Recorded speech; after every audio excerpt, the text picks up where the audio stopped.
আসসালামু আলাইকুম রহমতুল্লাহ। সম্মানিত মুসলমান ভাই বোনেরা, আল্লাহ পাক রব্বুল আলামিন আমাদেরকে মানবকুলে জন্ম দিয়েছেন এবং শ্রেষ্ঠ জাতি মুসলমান হিসেবে আমাদেরকে মুসলমান হওয়ার তৌফিক দান করেছেন। সেজন্য আল্লাহর দরবারে অসংখ্য শুকরিয়া আদায় করি। আমরা মানুষ হিসাবে মুসলমানরা যেভাবে অন্যের উপকারী, আমরা সেইভাবে হওয়ার চেষ্টা করি, কারণ একজন মুসলমানের উপরে আল্লাহ পাক রব্বুল আলামিন অনেক দায়িত্ব দিয়েছেন। আজকে আমরা একটি দায়িত্বের ব্যাপারে আলোচনা করছি, আর সেটা হলো এতিমের ব্যাপারে আমাদের দায়িত্ব কর্তব্য কি। ইয়েতিমকে আমরা মহব্বত করব, ইয়েতিমের প্রতি এমন আচরণ করব যেমন নিজ সন্তানের প্রতি আমরা আচরণ করে থাকি। যদি আমরা চিন্তা করি আমি আছি বিদায় আমার সন্তানের কতই না সাহস, কতই না শক্তি, আমি যদি নাই থাকতাম তাহলে আমার সন্তান কেমন হইতো, কেমনভাবে চলতো। একটু যদি আমরা মাথা চিন্তা করি তাইলে বুঝে নিতে পারি একজন এতিমের ভিতরে কতই দুঃখ, কতই আফসোস। বাবা যদি তার থাকতো তাইলে আপনার সন্তানটা আজকে আপনার কুলে যেভাবে আদরে আপনার সন্তানের জন্য আপনি যে পরিশ্রম করছেন, সন্তানকে যেভাবে খাবার দিচ্ছেন, পোশাক আশাক দিচ্ছেন, আপনার সন্তান যে আপনাকে পেয়ে কত শান্তি, তার ভিতরে কোনো শান্তি নাই। যত পেরেশানি ও শান্তি আপনাকে বললেই বা বলার আগেই আপনি সব মিটিয়ে দেওয়ার চেষ্টা করছেন। এই যে এতিম অসহায় শিশু, যার তো অনেক কিছুর প্রয়োজন কিন্তু তার বাবা নাই, সে দেখছে আর দেখছে পাড়া পড়োশির বাবা আছে, সেই বাবারা কিভাবে তাদের সন্তানকে লালন করছে। সে তার পিতা নাই বলে সেই সমস্ত আদর এবং লালন পালন খুঁজে পাইতেছে না। মায়ের কাছে গিয়ে দুঃখ বলছে। মা, সব মানুষের পিতা আছে, সবাই তাদের পিতার সাথে করে মসজিদে যায়, বাজারে যায়, রাস্তাঘাটে চলে। আমার বাবা নাই, আমি কার সাথে যাব? আমার পিতা নাই, আমি কি, আমার এই সব জিনিসের প্রয়োজন আমাকে কে আনিয়ে দিবে?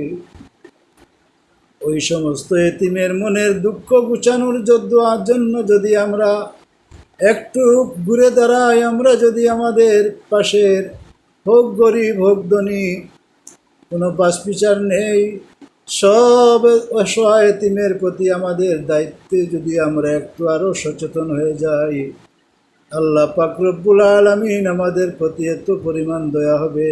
কিন্তু যদি কেউ এতিমের সম্পদ, তার দুর্বলতা এবং তার অসহায়ত্বকে পুঁজি করে তার সম্পদকে অন্যায়ভাবে ভক্ষণ করে, এই ব্যক্তির জেনে রাখা দরকার সে সম্পদ খাচ্ছে না, সে আসলে আগুন দিয়ে তার পেট পরিপূর্ণ করে নিচ্ছে। পবিত্র কোরআন শরীফে আল্লাহ রব্বুল আলামিন ঘোষণা করেন, ইন্নাল্লাযীনা ইয়াকুলুনা আমওয়ালাল ইয়াতামা যুলমান ইন্নামা ইয়াকুলুনা ফি বুতুনিহিম নারা ওয়া সায়াসলাউনা সাঈরা। আল্লাহ রব্বুল আলামিন বলেন, যারা এতিমের সম্পদকে অন্যায়ভাবে ভক্ষণ করে তারা আগুনকে নিজের পেটকে পরিপূর্ণ করতেছে, আগুনকে খাইতেছে, তাদের পেটে আগুন দিয়ে ভরতেছে এবং তারা অচিরেই জাহান্নামে নিক্ষিপ্ত হবে, অর্থাৎ আগুনের মধ্যে নিক্ষিপ্ত হবে। আল্লাহর দরবারে পানা চাই, এতিমের সম্পদ যারা ভক্ষণ করে তারা আসলে সম্পদ খাইতেছে না, দেখলেও সম্পদ মনে হলেও এটা আগুন যেভাবে খাওয়া সম্ভব নয়। প্রকৃতপক্ষে চিন্তা করলে আল্লাহর ফরমান অনুযায়ী একজন এতিমের সম্পদকে নিজের সম্পদের সাথে মিশিয়ে হোক বা তার ব্যর্থতা দুর্বলতার সুযোগে হোক, তার নির্বুদ্ধিতার সুযোগে হোক, বা যে কোনোভাবে ঘুরিয়ে পেঁচিয়ে হোক, এতিমের সামান্য সম্পদ একজন আকলওয়ালা বুদ্ধিমান লোক, আল্লাহ প্রেমী লোক কিয়ামতের বয়ে যে সমস্ত মানুষ ভীত, এমন সব মানুষ এমন এতিমের সম্পদ খেতে পারে না। আর যারা এতিমকে সাহায্য করেন তাদের জন্য আল্লাহ রসুল তার হাদিসে পাক সমূহের মধ্যে যথেষ্ট পরিমাণে বর্ণনা দিয়ে গেছেন। আমরা আজকে দু একটি বর্ণনা শুনব। রসুল পাক সাল্লাল্লাহু আলাইহি সাল্লাম বর্ণনা করেন, সর্বোত্তম বাড়ি ওই বাড়ি যেই বাড়ির মধ্যে এতিম আছে এবং এই এতিমের প্রতি ভালো আচরণ করা হয়, সেটা হলো বাড়ি সমূহের মধ্যে সর্বোত্তম বাড়ি। আর যেই বাড়ির মধ্যে এতিম আছে কিন্তু ওই এতিমের সাথে ভালো আচরণ করা হয় না, রসুল পাক সাল্লাল্লাহু আলাইহি সাল্লাম বলেন ওই বাড়িটা হলো সবচেয়ে নিকৃষ্ট বাড়ি। নাউযুবিল্লাহি মিন যালিক। আমরা সবাই তো একটি ভালো পরিবেশের, ভালো বাড়ি, ভালো পরিবারের মানুষ হওয়ার চেষ্টা করি, কতই আপ্রাণ চেষ্টা করি আমার বাড়ি একজন মানুষ অন্তত পক্ষে উঁচু পদে কোথাও যাক, প্রতিষ্ঠিত হোক, আমার গ্রাম আমার বাড়ি প্রতিষ্ঠিত, সবাই চিনুক আমার বাড়ি। কিন্তু যদি আপনার বাড়িতে এতিম থাকে আর আপনি যদি বিরাট পদের অধিকারী হন, আপনি যদি বিশ্ব সেরাও হয়ে যান, কিন্তু আপনার বাড়িতে আপনার ঘরে যদি এতিমের প্রতি দুরাচার করা হয়, এতিমকে যদি অত্যাচার করা হয়, এতিমকে যদি তুচ্ছ তাচ্ছিল্য করা হয়, এতিম যদি আপনার বাড়িতে চোখের পানি বলে, অথবা এতিম যদি আপনার বাড়ির আচরণের কারণে তার মনের মধ্যে দুঃখ পায়, আপনার বিশ্ব পরিচিতি কোনো কাজে আসবে না। আল্লাহ রব্বুল আলামিন আপনাকে মহব্বত করবেন না। এক ব্যক্তি রসুল পাক সাল্লাল্লাহু আলাইহি সাল্লামের কাছে গিয়ে বললেন, ইয়া রাসূলুল্লাহ, আমার অন্তরটা বড় কঠিন, বড় শক্ত, আমি কি করতে পারি? রসুল পাক সাল্লাল্লাহু আলাইহি সাল্লাম বললেন,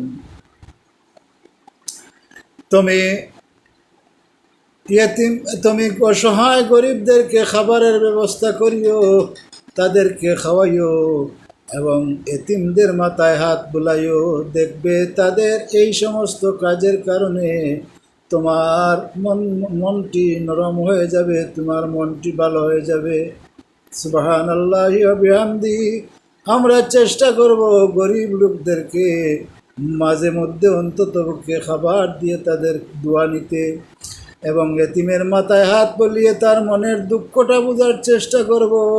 আমার সাধ্য মতো আমি তাকে সহযোগিতা করে অন্ততপক্ষে তার পিতা থাকলে যে সুযোগ সুবিধা হইতো, অন্ততপক্ষে কিছুটা হইলে চেষ্টা করব তা দূর করে দেওয়ার, তার দুঃখটা আমরা দূর করে দিতে চেষ্টা করব।